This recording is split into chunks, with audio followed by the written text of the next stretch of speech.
Today, Laura Richards shares the truths about emotional abuse, coercive control, and the practical steps women can take to reclaim their power and start living life on their terms. Welcome to Women Winning Divorce, the podcast helping successful women navigate divorce with dignity so you can protect yourself, your children, and your assets. I'm Heather Quick, founding attorney at Florida Women's Law Group, where women win at life.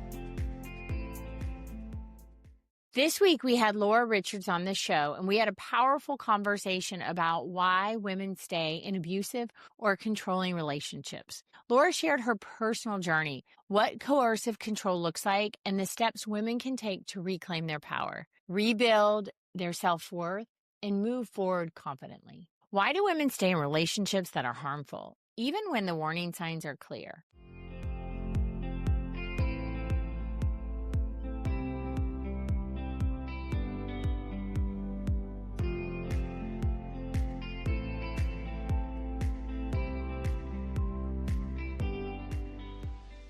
Welcome to this week's episode of Women Winning Divorce. I'm Heather Quick, owner and attorney at Florida Women's Law Group.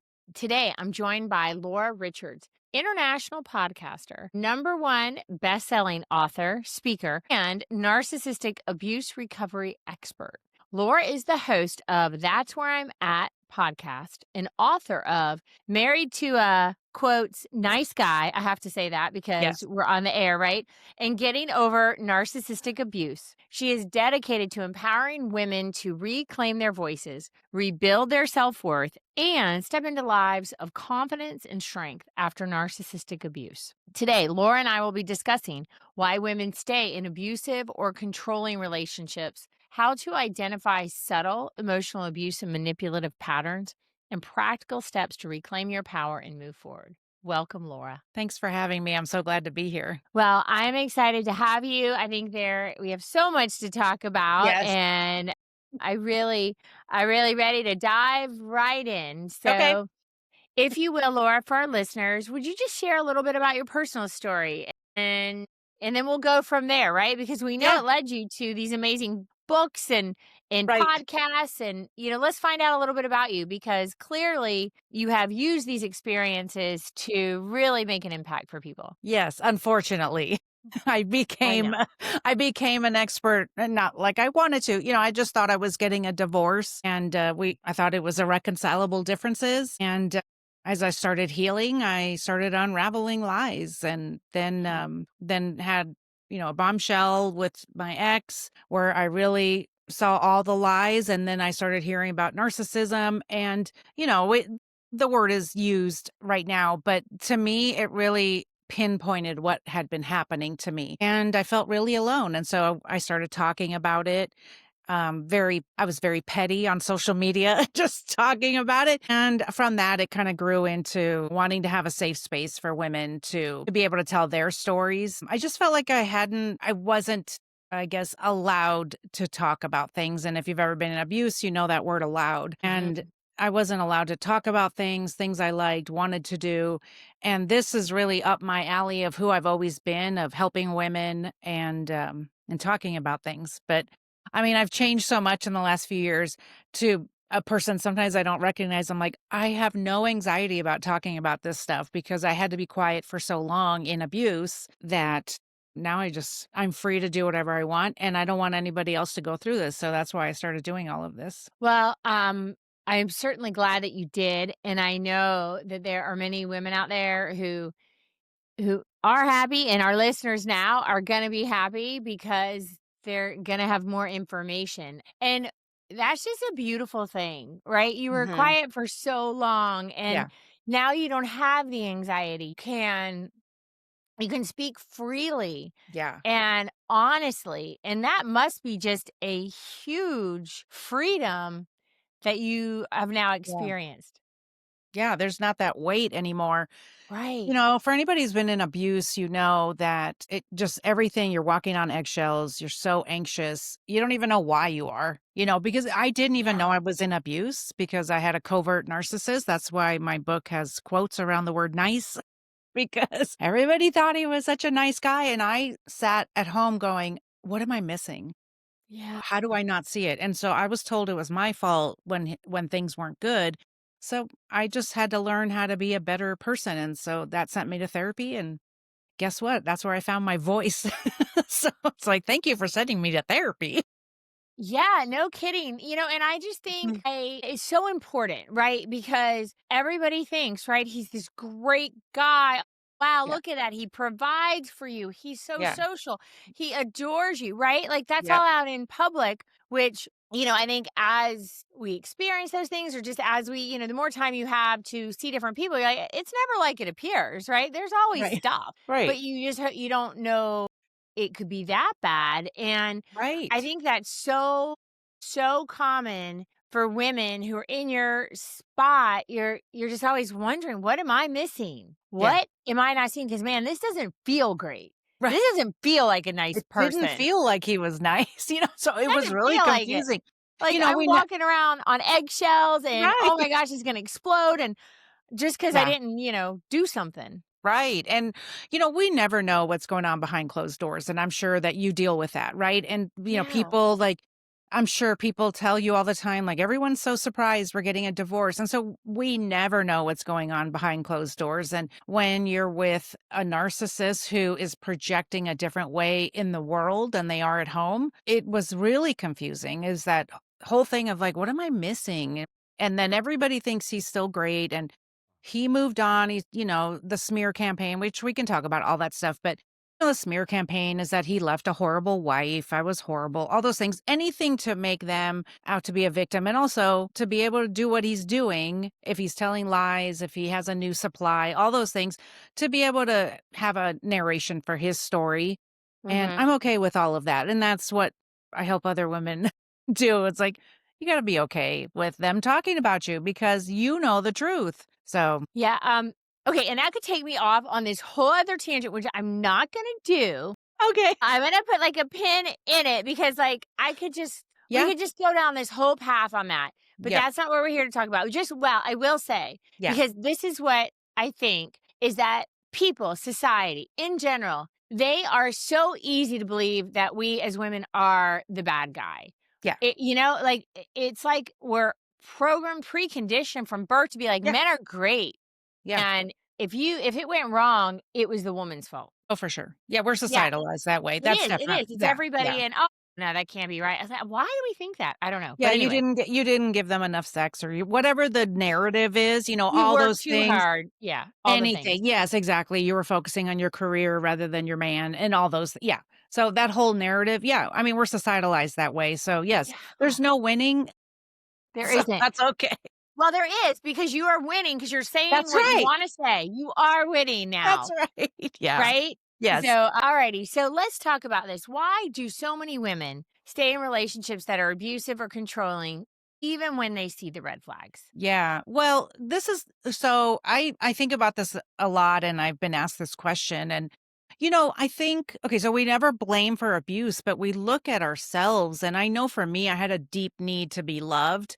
And Mhm. also we also are I think societally, people give up on their marriages too quickly and things like that. And I also had Yeah. everybody, my parents, his parents, everybody was still married after decades. And I just thought this was my person. And it when he would give me a little breadcrumb, that I was living off of breadcrumbs and hope. And the breadcrumbs are like a slot machine. You know it's gonna pay out every once in a while.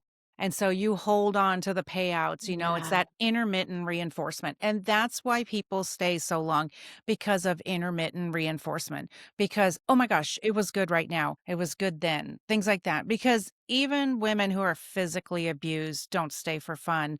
They stay because maybe they're stuck or they feel like they're stuck. And also, there's intermittent reinforcement. And Yeah. that was me for 3 decades. And also, I didn't love myself enough to think I could do anything else or be Mhm. anybody else without this person. How would it ruin our family? How would it whatever? It did not ruin my family. We've had a lot of healing, my children and I. It didn't ruin the family. He did. And I'm not going to take responsibility for that because I did it. I walked out with integrity out of our marriage, Yeah. so and I Right. never people wanna say, like, it takes 2 to tango, not in abuse. because Correct. we don't blame for abuse, and I've done a lot of work on myself to understand what happened, what do I need to change so that I don't go into these relationships again, and these can even be in friendships. We Yeah. want to be healthy people of society so that we don't let anybody walk all over us, even friendships. And that's a great point. Now, I love this. The analogy of the boiling frog is Yeah. often used to describe these relationships. Now, was this your experience or did you know something was wrong immediately? So I didn't know anything Okay. was wrong immediately, but I can look back and see them. But the boiling frog is a great analogy, especially in covert narcissism, where, they're one way at home and another way out in public. So the boiling frog is that you don't even know that the heat is being turned up.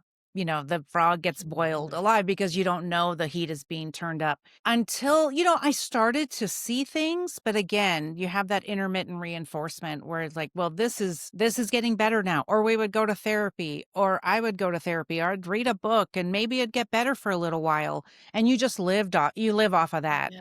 Yeah, and so Right. that's why with the boiling frog, then the heat gets turned up some more and you don't realize what's happening. Yeah, and I think that that's true in so many relationships because it becomes part of your normal too, but slowly. Right. And it takes getting out to have that objective look to go, whoa, I didn't realize it was as bad until you can really get some space to look at it from the outside Yeah. in, right?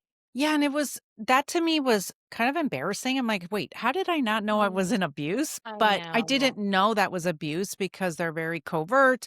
Also, when you have emotional and psychological abuse, I had people telling me, "Well, he didn't hit you, so were you really in abuse?" Those kinds of things. Yes, I Yeah. didn't even wanna be alive. So, yes, I was very much in abuse.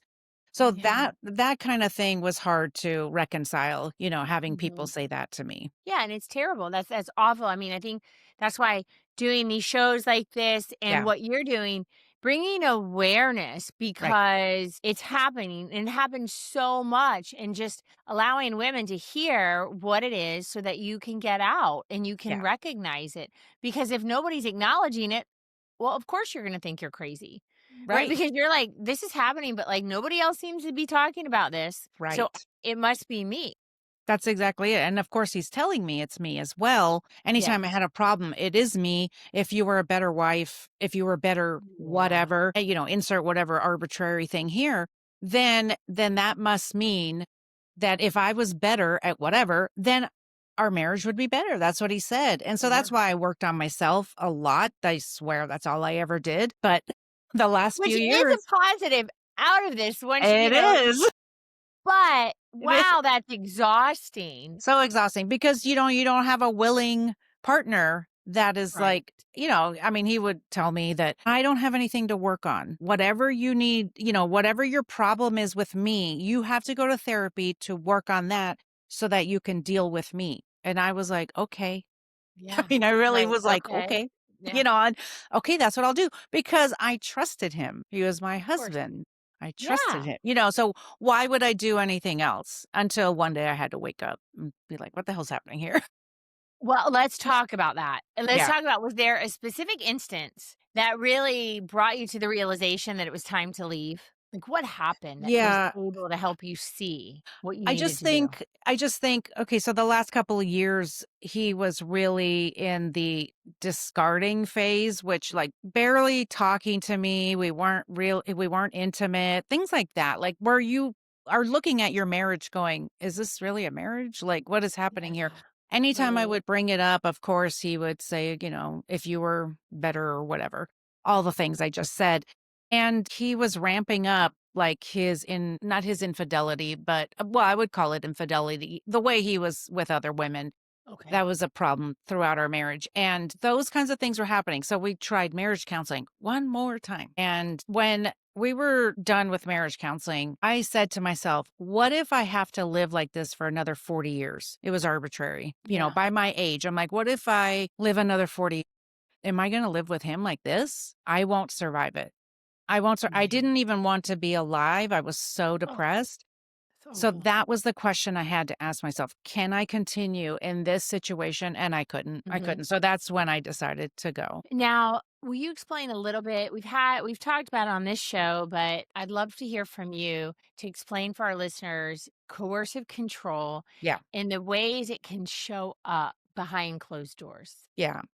So, I mean, coercive control is like isolating you from your family, from your friends, like trying to control your everyday life, trying to control your finances, monitoring your phone, wondering every single thing you're doing. Why are you dressing the way you're dressing? Are you seeing somebody because you're dressing that way? Why is your skirt so short? Those kinds of things. Just intimidation, gaslighting, anything like that.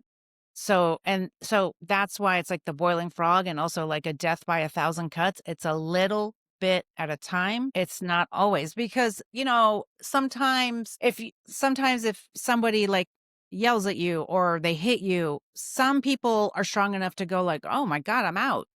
But when it's done a little tiny bit at a time, you don't even Yeah. realize. You don't even realize what's happening. Yeah, no, I think you're absolutely right. And, how does abuse in a relationship affect a woman's sense of self, confidence, and decision making? Yeah. Well, I mean, you definitely go from, that fight or flight. Well, you go into freeze mode or fawn. Fawn is very much you kind of just give up and whatever they want, you just go, okay, yeah, I'll do that. That's fine. How women stay stuck for a long time, and this is where I was at, was I was in freeze mode. I couldn't make decisions on my own because my self esteem, my self worth was so eroded. And anytime I tried to say, this is a decision I'm making or this is an opinion I have, I was told it wasn't right and nobody cares and Mhm. those kinds of things. So looking at me at the end of my marriage, I was frozen with fear to leave and almost like, can I ask him permission to get a divorce kind of thing?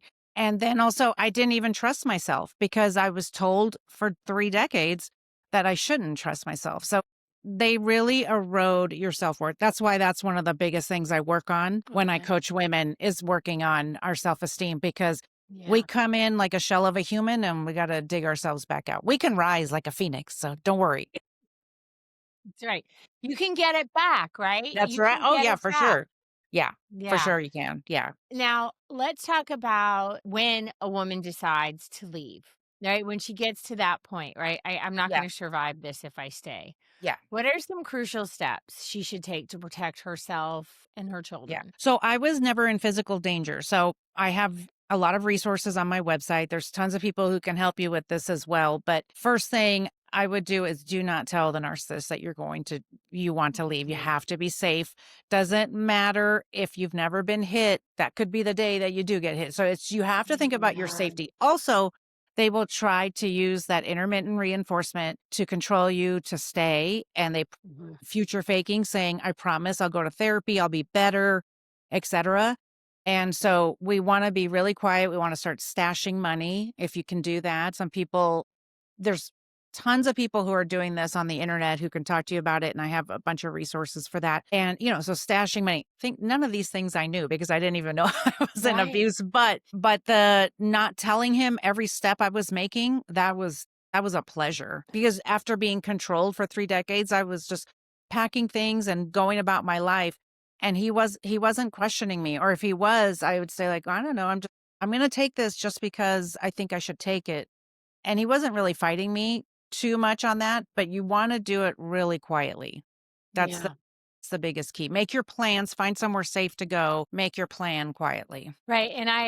Yeah, you can't emphasize that enough. Yeah. I have always stressed that because especially when you're dependent Yes. financially on somebody, nothing good is going to come out of that conversation. Nothing good for you, right? Like whether they do all of those things to talk you out of it, but then they're going to be like, oh, I better limit her access and canceling cards and like, Right. I'm going to Yes. take away the little bits maybe that she has access Mhm. to. Yeah. I'm now gonna go in on that, and that's where it is gonna make it It so much is. harder for you, because it's still gonna be a challenge, but Yeah. Yes, exactly. And so, yeah, just be careful and then check out resources that you can find. I have people who talk about all this stuff.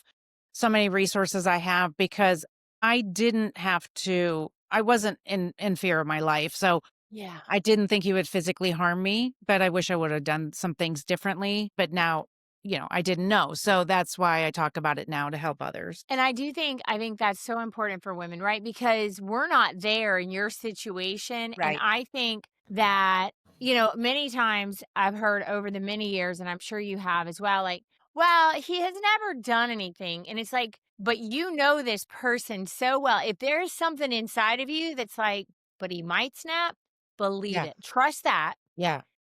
and protect yourself because Right. your gut is telling you Yeah. what he possibly is capable of, right? We all have that Right. sense. Of course, and this is the thing I think about is that if you're catching them, say you do realize what's happening to you and you're catching them in lies and things like that. Cause now looking back, I'm like, okay, so if he lied to me for this long, why would I think he told me the truth when we were getting divorced? So Yeah. that's what I try to tell women who are in the middle of it. It's like, just assume he's lying. Yeah. Just assume if he's saying, like, well, I'm going to do this. If you just, I had a friend who was going through a divorce and her ex didn't want her to write out the parenting, the co parenting agreement. They would just verbally do it. And I said, hell no.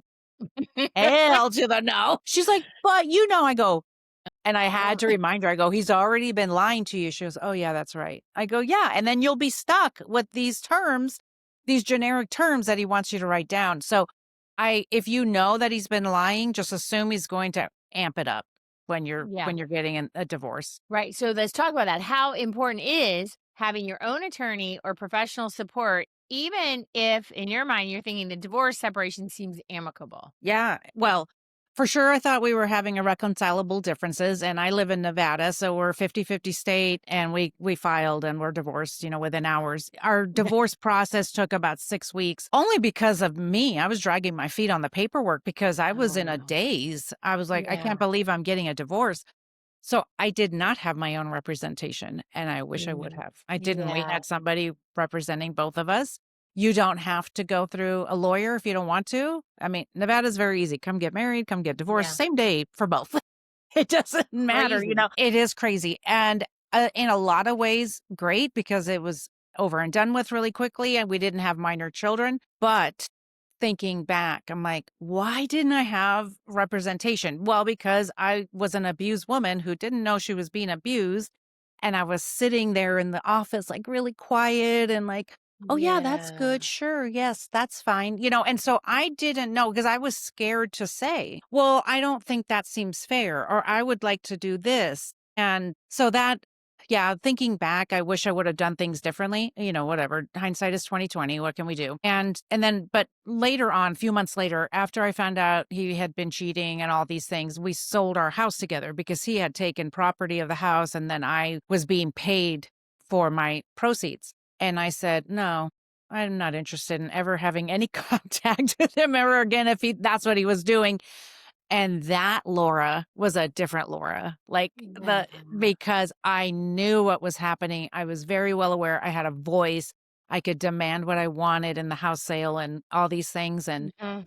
I actually made a couple of demands that were really like, I didn't care if they happened or not, but I just wanted to because I was like, let me test my It boundaries. was the new you, right? It Yeah, was you're a like, new me. "Oh my gosh, Yeah. that is so great." And, often we can recognize this, like, I mean, we as Yeah. our attorneys or even you, right, our clients, they've been Yeah. involved in this in so long, and then now you're still listening to your spouse, and he's like, Yes. "You're paying your attorney too much, they're not helping you." Yeah. And they'll come to our office with all this, and it's like, we actually have ethical obligations, like, our only job is to help you. That's Why would awesome. he say that? Right. Right? He Yes, is exactly. trying to Yes. get in your head and to feel like to make you doubt us, but you wanna believe him, although he's treated you like this for so long and you are getting a divorce. Right. It's Yeah. so So, and I recognize that, like, it's so yeah. hard because as a victim, you're just so wrapped up in it, and it's a Mhm. pattern of Yeah. believing him, listening to him. Right. It's I very was still difficult for stuck. these women to break. Yeah. I was still stuck in that pattern. I was still stuck in the fawn response, which is just going along with whatever he said. Yeah, And I don't feel like I just think he hid money because I didn't have my own representation. We didn't have the discussion for discovery or anything like that. yeah. And I think he owes me a lot of money, but there's nothing I can do about it. I'm not going to go back and try and get it. unless you feel like doing that. I can't do it in Nevada, but I'm always like, "Yeah, we should look into that." I know, right? I know. I know. I don't So, I yeah. what you've learned though, that's where, right? Because we always learn so much looking Oh, back yeah. on things. That's where you can help women so much, right? Mhm. Like, I learned the hard way, Yes. probably an expensive lesson. Why don't you benefit from this, Oh, yeah, right? for sure. I talk about all the time, like, this is what happened in this situation. This is abuse, you guys. Like, I posted a Yeah. picture today that was just like, right after I took this picture, I got in trouble. Why? Because I took another one with my kids and I was looking too fun and he wasn't in the Oh, picture. And so these are the things that people don't oh my understand god. is Yeah. I got in trouble for that because he's like, why wasn't I in the picture? And my little poor baby toddler heart is hurt. And so Oh my I don't care. god. I make fun of them all the time. But, it's those kinds of things that add up. The boiling frog, Right. the thousand cuts, like it adds Yeah. up over and over and over to the point where you go like, I can't make one move because he might get mad at me. I can't make a decision because he might get mad. So of course, when I'm sitting in my divorce, I can't make decisions because I'll get in trouble. Right. Yeah, and That's well, what I've yeah, been trained. That's how I've been trained for 3 decades. yeah, and it doesn't just like, okay, you were able to go through the divorce process, but yeah, for our listeners, like, it doesn't just happen overnight. Like, No, it's gonna take work, and they it have does. this. I'm not gonna say power over you, but power is a good word. You feel as if they Yes. have it, No, it's a and power imbalance for sure. it's a pattern. It's such a Mhm. pattern that you're just gonna need a lot of practice operating separate from them to Yes. find yourself Yes. and your voice again, right? That's why it's so good to have somebody like you, supporting women because if they've been in abuse and they have never had that and there is a power imbalance, it's great that Yeah. you can say like, "Hey, we can actually look at that." And like, "Do you feel like that's fair?" Those kinds of things. I think because when you're at the end, I was just like I was trained. And so a lot of Yeah. stuff is just it's just no, I don't need to decide. He'll decide. I want him to be happy because I'm at peace and our house is at peace when he decides or he makes the decisions. Yeah. Now, let's talk about the role of, say, therapy, supportive communities, and Yeah. trusted resources. When you're rebuilding confidence after leaving, Yeah. like, how important is that? Oh, it's so important. I never want women to do this alone. That's why I started doing this because I felt really alone because when I started talking about that it was abuse, the people Yeah. around me were like, "Yeah, you shouldn't talk about that." And I was confused Mm, about that. So, I was in therapy, so I felt very safe there. And then I did do a divorce group, which I did not feel safe there. And oh, so, yeah. listen, you have to go around and find things. You're going to see those friends that are supportive. You're going to see those friends that say, like, hey, tell me everything. I'm here to listen. I'm here to Yeah. help. But always a trauma informed therapist. If you can find, a divorce group that maybe discusses trauma, that is more helpful. Mhm. The divorce group I was in did not, and it wasn't helpful to me. But I was strong enough by that point that I could kind of filter that out. And at the Right. end, I was like, well, that was a waste, but that's okay. We live and learn. So Yeah. be looking for things that are supportive. And then, of course, people who are doing this work online, like I have a support group that I do every Saturday, and women just come and talk about what's going on. And then we share experiences to help each other. And that is so great that you do that because I find there aren't a lot Yeah. of support groups, not in this area, and certainly there are none that are just women. And, Yeah.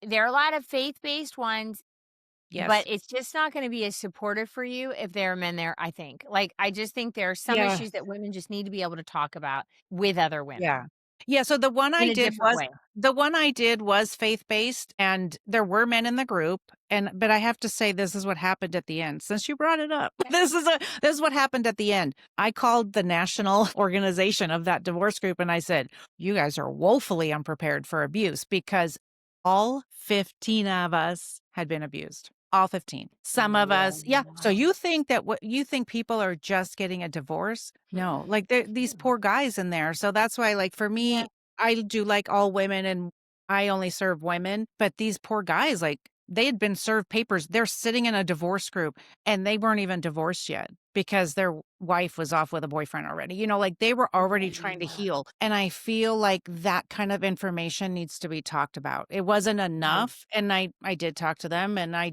don't recommend the group anymore Yeah. because I think if you are not strong enough, it might be harmful. Exactly. And so, yeah, that's, I think, exactly what you said, Laura, is seek out different things Yes, because exactly. not everything's going to be right for you. Right. Right. And, but go try it out. That's the beauty of, there are really a lot of positives that have come Oh out yeah. of the pandemic, meaning there's so much online Yeah. where you can just really connect Yes.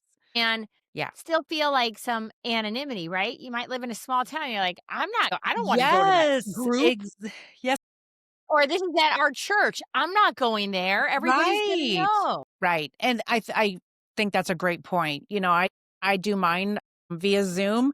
And so I have people from all over the world actually. And it's Yeah. great that we can connect because I think that was one of the great things that came out of the pandemic. I mean, it wasn't much, but that was a good one that we can communicate with each other like this all over the Yes. world and still feel somewhat supported. So, Mhm. you know, Well, and that's important because just what we talked about, yeah, it is that support for one, for you can say something yeah, and someone can hear you and say, I hear what you're saying, and you're not alone. You're yeah, not crazy. right. And or this is abuse because like what you went Right. through. I Right. mean, there are still a lot of places where people are gonna be like, "No, you guys are making all this Yeah, stuff up. yeah, All this exactly. narcissist stuff is being Right. made up." Yeah, I saw a video on the internet and I was like, "What?" I was like, Yeah. "This is it." And so then I just started voraciously researching Mhm. it and I said, "Oh my gosh, this makes entire sense for my entire life." And so, what that helped me do was put a name to my pain. And then I had a way to target my healing. And I Yeah. tell women all the time, you don't have to have a checklist. You don't need to know if they're a narcissist. Doesn't matter. I said, can you live the way you're living for the rest of your life? And if you can't, you might consider something else. You might consider Yeah. making a change. And that's what I did. But I use the word narcissist because he's textbook. And I think it's important to really target our healing and the way we were abused so that we can talk about it in a certain way. So that's why I use the word. Well, and I do think that's important. One, I think exactly what you said. It's important to put a name on it. It helps you feel like, okay, I can understand, right? You can be like, "Oh, Yeah. okay, I understand this." And one thing though for our listeners is, and this is the hard part, but I gotta let you know Yeah. the good, bad, and the ugly. It may not be something that will be remedied through a divorce, meaning like the Right. judge isn't gonna really care. No, don't Um, bring it up in court. No, they Oh, don't no, no, care. that is They don't so care. hard because we talk about it Yes. so much, and they're like, "But he's an art." I'm like, "I know, but how Yeah. the law works, right? Something happens, where's your relief? There's no relief for that. Your relief is Yeah. your divorce, Oh yeah, for sure. being I mean, free." it's oh my gosh. You're gonna be a changed person after that. I mean, like, Yeah.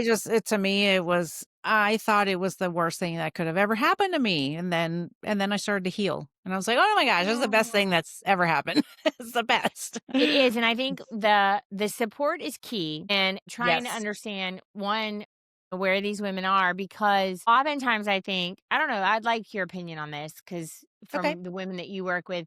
Yeah. Women are hoping maybe for some relief, some validation Yeah. from the court process, Yeah. which doesn't really happen. And it's hard to Yeah. explain that there's not a lot of place for relief Right. in the state of Florida. Like there are some other states that are really working at like enacting laws about coercive control and Yes. working through that. We're not here yet where we are in Florida Right. at Right. all. But you know, I would love for you to speak to that because I Yeah. know you talk to so many women and what you think they can expect from the legal system. Yeah. Well, I'm going to speak more to the validation part Okay. because we have been trained in our abusive relationship to only accept our external validation from our partner, okay, from our narcissist. And we don't know anything about ourselves. We don't have any more internal validation.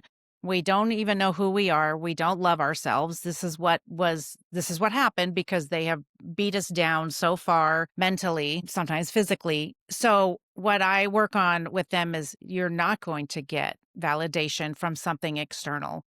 Mm, So if you can really break through that, it won't bother you in the court system. You'll be able to walk through the court system with your goal in mind of I need out because I love myself too much to stay. I need mm, out. And so no one is ever going to love you like you can love yourself. You are going to find out at the end of this that you are the love of your life. And that's the end of the story. And that's that changed my life and boundaries, but you won't ever set a boundary if you don't think you're worthy of a boundary being set. And so those have to go hand in hand, but self-love, that's the first thing. That's the first mhm. thing. Yeah. Well, that makes so much sense, right? Until Yeah. you're worthy, you're not gonna set a boundary, Right, so exactly. You have to do I love those that. together. They go hand in hand. Yeah. Now, let's talk a little bit, if you can speak on how can women break the cycle of staying in unhealthy relationships so that they Yeah. can reclaim their power? Well, boundaries. So we have to learn. Listen, we do have to learn loving ourselves and boundaries. Those are going to be your two keys that open everything, and they do go hand in hand. Boundaries was a game changer for me. It changed my entire life. And it's because I started loving myself and seeing how I was being treated around me, not just in my marriage, but in other places. And saying like, no, why are you treating me like that? Like, so as a recovering people pleaser, or actually a Yeah. former people pleaser, I thought boundaries were telling other people what to do. No, it's not. You can ask people to like, hey, can you stop talking about my body or can you stop whatever they're saying? But you will decide what you will do with that. And that's what a boundary Mhm. is. I get to decide what I will do if they don't stop. And so there's people who aren't in my life because they couldn't do the boundary, and to me I kept Yeah. saying, so you can tell people, "Hey, I need you to stop doing that. I don't like that." And then some boundaries you're just, I don't know, you might not ever say anything, but I've had a few where I'm like, I have a problem with this and I'd like to continue the relationship, but if you continue with that, whatever the thing is, I Right. can't continue with the friendship. And that's it. And that was the biggest game changer. That's going to change your life. That's awesome. Now, Yeah. what advice do you give women for rebuilding their lives and self-worth after Yeah. narcissistic abuse? Well, definitely trauma-informed therapy and, read whatever you can, not just books about, like, say, narcissism or something like that. Read some books, I love self-help books. I'm a weirdo. I almost never read novels. I'm like, "How else can I grow today?" I just love that kinda stuff. So, self-help books, and then working with a coach, I think is really important because a coach will move you forward. Therapy is so great. We need to dig out our past. How did we get here? Like, we don't blame for abuse, but sometimes I wonder, like, I started to ask myself, how do I keep choosing clowns? How do I keep Mm, showing up to the circus? And I wanted yeah. to know that. And so I dug all that out. And then I started working with coaches to move forward. And that's what coaches will do. And then if you are into any kind of practices, spiritual practices, holistic practices, do anything to feed the spiritual side of you in whatever that is, even if it's just walking in nature. Maybe you decide to go back to church. Maybe you are learning to meditate. Like, you have to include it all, mind, Mhm. body, soul, do it all. Just try it. If you don't like it, try something else. I Yeah. just like try it all. I've tried it. I've tried so many things. Yeah. 'Cause I chased after my healing, and that was my Mhm. goal, was I'm going to go out of this feeling better. I didn't Right. just, like, leave my marriage and go like, "Okay, well, on to the next thing." No, I was devastated in a Sure. shell of a human, and I said, I wanna feel better. What do I do?" Like, what do I Right. do? And I just Yeah. started with learning how to love myself, and at that time, like, who does God say I am? Like, journaling, those Yeah. kinds of things. Anytime a friend gave me a compliment and said, "You're so brave," or "You're so strong. I love your laugh," whatever, journal it and take it in, even if you don't believe it right now. That's great advice. Now, Laura, before we go, our show is called Women Winning Divorce Okay. because I believe we can win at divorce and win at life. I would Yes. love to know what winning at life means for you. Yeah, I was thinking about this, and I think it's that you get to decide who you are and what you do in your world, not just because you don't have a partner telling you what to do, not that, but that you feel good enough in yourself to make your own choices and goals and your own decisions. To me, and then the biggest one for me is like, I have peace in my home. That was my ultimate goal. And so anytime I have a lot of peace in my home, I'm like, I always say, I said it to my friend last night. I go, I won. Because when we talk Ah. about certain things, I always say, I won because I know how much peace I have. And Mhm. he didn't have that. He caused a lot of issues. And so I didn't have peace in my home. And that was my ultimate goal, was to have peace. Which is wonderful. So Yeah. I commend you for that. Now, I can't believe it went so fast. What a I great know. conversation. Oh, thank But you. lastly, where can our listeners find you for more information and resources? Yeah, my podcast is That's Where I'm At podcast, and you can find my website, that's where I'm at podcast.com. I'm all over social media. That's where I'm at podcast. So just go looking for me. I'll be there. All righty. Well, we also have it in our show notes, but we've reached the end of our show today. Thank you so much, Laura Richards, for joining us to share your insights on narcissistic abuse, why women stay, and reclaiming power. Your guidance will help so many women listening today feel empowered to take control of their lives and their futures. Thank you. Thanks so much, Heather. I appreciate it. Absolutely. Listeners, if you or someone you know in the Northeast Florida area is going through or even thinking about divorce, you're not alone. Taking that first step can feel overwhelming, but it doesn't have to be. Our newsletter is filled with actionable advice tailored to guide you through this process. By signing up, you'll gain the tools to face the unknown with courage and see if we're the right fit to support you during this life-changing time. Don't wait. Click the link in the show notes, fill out the form, and take the first step toward building a brighter future today.